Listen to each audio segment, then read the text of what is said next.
अस्सलाम वालेकुम। आज के लेक्चर में हमने सेल वॉल जो कि एक बहुत इंपॉर्टेंट स्ट्रक्चर है उसको हमने वो डिटेल में देखना है। ठीक है, पहले देख लेते हैं सेलुलर स्ट्रक्चर्स एंड फंक्शन।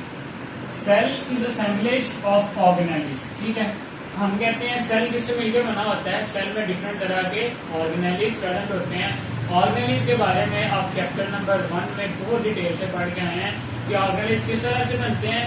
जब स्पेसिफिक बायोमॉलिक्यूल स्पेसिफिक अमाउंट में मिलते हैं तो वो क्या बना देते हैं, आपके पास ऑर्गेनेल्स बना देते हैं जिनकी एक स्पेसिफिक अपनी एक आइडेंटिटी होती है। ठीक है, अब सिर्फ और सिर्फ ये ऑर्गेनेल्स इंपॉर्टेंट नहीं होते, कुछ ऐसे स्ट्रक्चर्स भी होते हैं सेल में जो ऑर्गेनेल्स तो नहीं होते लेकिन होते वो ज्यादा इंपॉर्टेंट है। Some parts which are not organelles but are also important, लेकिन फिर भी वो क्या होते हैं, इंपॉर्टेंट होते हैं। मोस्टली स्टूडेंट के ध्यान में यही होता है कि ये जो डिफरेंट पार्ट्स हैं ये भी ऑर्गेनेल्स हैं, लेकिन यहाँ पे ये मैं बात आपको क्लियर करता चलूं कि ये ऑर्गेनेल्स नहीं होते लेकिन इंपॉर्टेंट पार्ट्स हैं। वो कौन कौन से हैं? Cell wall, cell membrane, cytoplasm और साइटोस्केलेटन।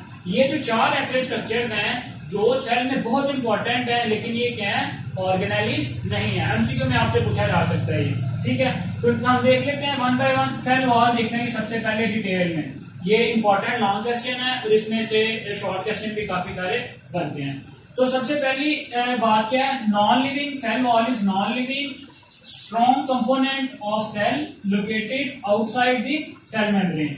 मतलब क्या है, ये नॉन लिविंग। पहली बात क्या है कि जो सेल वॉल होती है वो क्या होती है, नॉन लिविंग होती है, स्ट्रॉन्ग कंपोनेंट। ठीक है, और कहां पे प्रेजेंट होती है, located outside of the cell membrane. यहाँ पे वॉल, जब भी हम कोई घर वगैरह बनाते हैं तो पहले उसके इर्द गिर्द क्या बनाते हैं, एक दीवार का मीट करते हैं। तो जो सेल की वॉल है वो क्या है, सेल वॉल। ठीक है, अब एक और बात यहाँ पे इंपॉर्टेंट है, वो ये है not all living organism have cell wall. ये बात बहुत इंपॉर्टेंट है कि जितने भी सेल्स हैं उनके गिर्द सेल वॉल नहीं होगी। किनके गिर्द नहीं होगी, एनिमल्स और animal like protist. Animals and animal like protist do not have cell wall around their cells. ठीक है, तो ये बात एमसीक्यू में पूछी जा सकती है कि कौन से ऐसे लिविंग ऑर्गेनिजम्स हैं जिनके सेल के गिर्द सेल वॉल होती है और कौन से ऐसे लिविंग ऑर्गेनिजम्स हैं जिनके सेल के गिर्द सेल वॉल नहीं होती। तो जिनके गिर्द नहीं होती वो कौन कौन से हैं, एनिमल्स और एनिमल्स लाइक प्रोटिस्ट। और जिनके गिर्द होती है वो कौन कौन से होंगे, वो आपके पास प्लांट्स हैं, आपके पास वो एल्गी हैं जिनको हम प्लांट लाइक प्रोटिस्ट कहते हैं, वो आपके पास फंजाई हैं और वो आपके पास प्रोकैरियोट्स भी हैं। उन तमाम जो ऑर्गेनिजम्स हैं उनके सेल की गिर्द क्या होती है, सेल वॉल होती है। लेकिन उस सेल वॉल की कंपोजिशन में कहीं ना कहीं कुछ ना कुछ क्या आ जाता है, डिफरेंस आ जाता है। ठीक है, तो ये हो गया बेसिकली सेल वॉल है क्या और वो किन किन सेल्स में पाई जाती है। अब नेक्स्ट है इंपॉर्टेंट इसके फंक्शन। फंक्शन इसके क्या क्या है, सीधी सी बात है कि जी सेल के गिर्द जो एक बाउंड्री है वो उसको क्या करेगी, प्रोटेक्ट करेगी, उसको शेप फॉर्म करेगी और उसको स्ट्रेंथ देगी। ठीक है, ये तीन इसके फंक्शन है।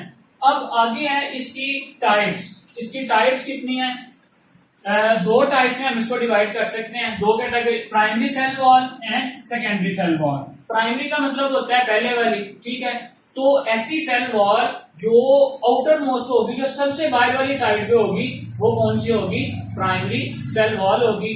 और यहाँ पे मैं आपको ये बात बता दूं कि जो तमाम के तमाम प्लांट्स हैं उनमें सेकेंडरी सेल वॉल नहीं होती। ठीक है, किसी में प्राइमरी होती है, प्राइमरी सब में होती है। ठीक है, लेकिन सेकेंडरी है वो किसी में होगी और किसी में नहीं होगी, depending on the type of cell. जैसे कि हमारे पास जाइलम सेल है, उसमें सेकेंडरी सेल वॉल प्रेजेंट होती है। ठीक है, primary cell wall is the outermost. ठीक है, आउटर मोस्ट सेल वॉल। यहाँ पे देखें, ये जो ये एक सेल वॉल है। ठीक है, ये प्राइमरी सेल वॉल। ठीक है, ये उसके बाद अंदर सेकेंडरी सेल वॉल, ये उसके बाद क्या है, सेल मेम्ब्रेन है। तो ये वाली जो सेल वॉल है जो ब्लू कलर में आपको नजर आ रही है, ये क्या है, primary cell wall, outermost है। और किससे मिलकर बनी होती है, प्लांट्स में सेलुलोज से। ठीक है, outer most boundary of plant cell wall is called as primary cell wall. It is made up of cellulose. अब इसके नेक्स्ट जो इनर साइड पे कौन सी प्रेजेंट है, सेकेंडरी सेल वॉल। इसके इनर साइड पे कौन सी प्रेजेंट है, secondary cell wall. Inside the primary wall secondary wall is present.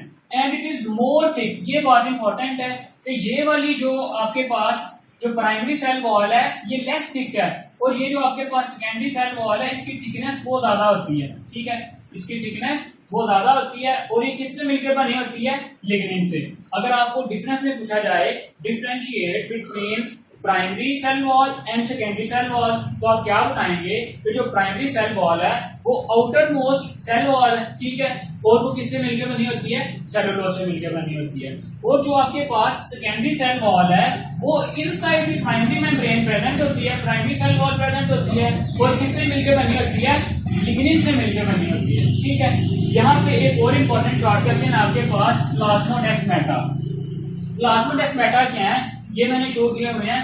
Plasmodesmata basically आपके पास ऐसे स्मॉल पोर्स हैं, ऐसे सुराख हैं जिनके जरिए जो सेल का साइटोप्लाज्म है वो सारे का सारा दूसरे सेल के साइटोप्लाज्म के साथ क्या होता है? कनेक्टेड होता है। अब प्लांट में एक सेल तो नहीं ना होता, यहाँ पे इसी तरह से इसके साथ साथ बहुत से सेल्स अटैच हुए होते हैं। ठीक है, और इस जो सेल का साइटोप्लाज्म है वो यहाँ पे फॉर एग्जांपल कोई दूसरा सेल है उसके साइटोप्लाज्म के साथ अटैच होता है। किसके साथ? ये जो पोर्स हैं इनके साथ अटैच होता है, और ये पोर्स क्या कहलाते हैं आपके पास? प्लाज्मोडेस्माटा कहलाते हैं। ठीक है, इसके बाद नेक्स्ट आती है हमारे पास इसकी कंपोजिशन।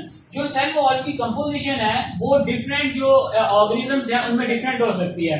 फॉर एग्जांपल जो प्लांट्स हैं उनमें सेल वॉल किससे मिलकर बनी होती है? सेलुलोज से और लिग्निन से मिलकर बनी होती है। जो फिंजाई हैं उनमें काइटिन से मिलकर बनी होती है, और जो आपके पास प्रोकैरियोट्स हैं वो पेप्टाइडोग्लाइकन से मिलकर बनी हुई होती है। ये एक प्लांट सेल का छोटा सा स्ट्रक्चर है, ये देख लें। सबसे पहले जो कौन सी आपके पास? प्राइमरी सेल वॉल, उसके नेक्स्ट आएगी आपके पास सेकेंडरी सेल वॉल, और ये वाली जो ग्रीन कलर में शो की हुई है आपको ये क्या है? सेल मेम्ब्रेन है। और आपको ये बात मैं बताता चलूं कि जो प्लांट सेल्स हैं उनमें जो न्यूक्लियस होता है वो थोड़ा साइड पे होता है। क्यों? क्योंकि उनमें लार्ज वैक्यूल सेंटर में प्रेजेंट होता है। ये आपके पास वैक्यूल है, ये न्यूक्लियस है, ये न्यूक्लियस के अंदर न्यूक्लियोलस है, ये आपके पास जो है एंडोप्लाज्मिक रेटिकुलम है। ठीक है, ये एंडोप्लाज्मिक रेटिकुलम है, और ये आपके पास गोल्गी एपरेटस है, ये माइटोकॉन्ड्रिया और ये क्लोरोप्लास्ट। तो ये बेसिकली एक प्लांट का डिटेल्ड स्ट्रक्चर है।